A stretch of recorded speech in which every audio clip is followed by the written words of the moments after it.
Cette bouteille, en verre émaillé et doré, date de la première moitié du XIIIe siècle. Elle a été produite en Syrie, à l'époque des Ayyoubides, puissante dynastie militaire fondée par Saladin. Cette technique de verrerie, réservée aux objets de luxe, a été une des gloires des ateliers musulmans proche-orientaux. Elle a été mise au point en Syrie du Nord au cours du XIIe siècle, peut-être par contact avec le monde byzantin.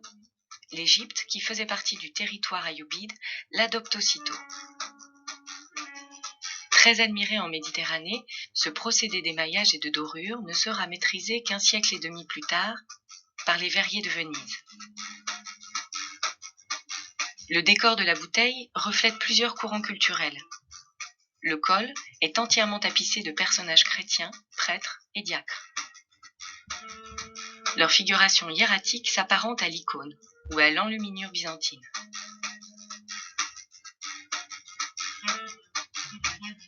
Sans aucun lien stylistique, le sommet de la panse est marqué par un ruban bleu orné d'entrelacs et de 4 fleurs de lys, chacune placée dans un quadrilobe.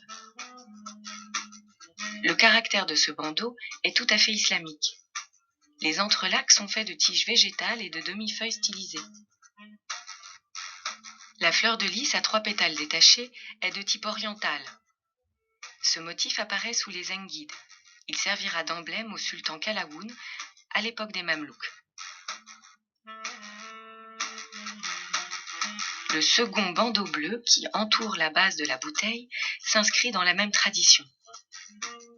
Il est composé d'une suite d'animaux courants sur fond de rinceaux dorés. On retrouve souvent ce type de frise dans la dinanderie proche-orientale du XIIIe siècle.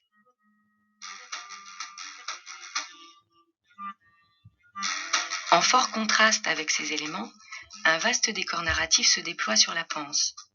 Cette fois, on quitte le domaine de l'ornementation pour rejoindre celui de la miniature.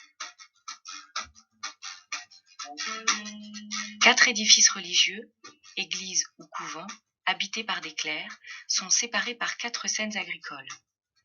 Parmi les constructions, souvent agrémentées de galeries hautes à colonnettes, on reconnaît une église avec son fronton et ses clochers. Le porche ouvert laisse voir le chœur et ses lampes. De grandes jarres ceinturées d'étoffes sont posées devant l'autel.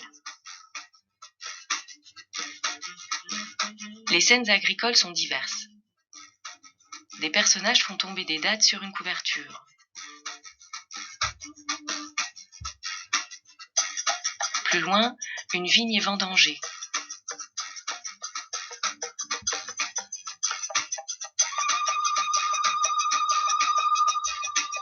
Un âne chargé de couffins transporte des fruits minuscules. Un laboureur conduit sa charrue tirée par 2 bœufs. Il passe devant un arbre fruitier peuplé d'oiseaux. Tous ces travaux sont surveillés par des prêtres ou des moines.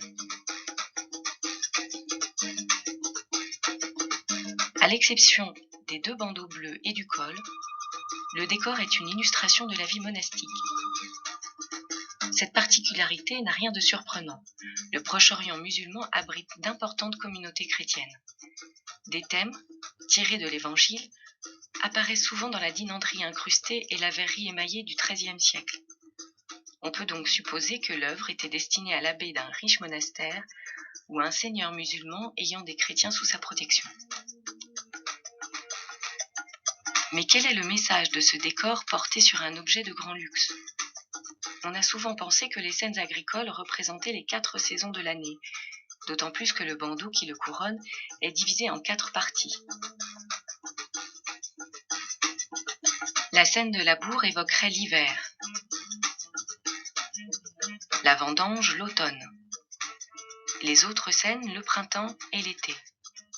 Si l'hypothèse est exacte, le décor de la bouteille rejoindrait un thème très en faveur à la même époque dans l'art chrétien d'Occident, celui du cycle zodiacal, avec les travaux relatifs aux mois et aux saisons. À Paris, le portail gauche de la cathédrale Notre-Dame en donne un exemple. Cette hypothèse est fragile. Dans les décors musulmans, les saisons sont symbolisées d'une autre manière. Si l'automne est bien associé à la vigne et au palmier dattier, l'été est représenté par la chasse, le printemps par un concert champêtre, l'hiver par une scène d'intérieur. Rien de tout cela dans ce décor qui réfère essentiellement aux fruits de l'automne et aux produits qu'on en tire. Le vin, la bière de date, le jus de pomme ou de grenade. Quant aux petits fruits transportés par l'âne, ce sont probablement des olives destinées à fournir l'huile de la communauté. Il s'agit donc d'une illustration en relation directe avec ce que pourrait contenir la bouteille elle-même, c'est-à-dire avec la fonction de l'objet. Par-delà, un message plus ambitieux se devine. La récolte, les semailles, le vin et l'huile sont à la fois liés à l'économie du monastère et à la liturgie chrétienne. Les jarres placées au pied de l'autel y font clairement allusion. Ces scènes agricoles sont également des images d'abondance, de bénédiction, de félicité. Du côté judéo-chrétien, on retrouve des accents connus, par exemple certains versets du psaume 23. Devant moi, tu apprêtes une table.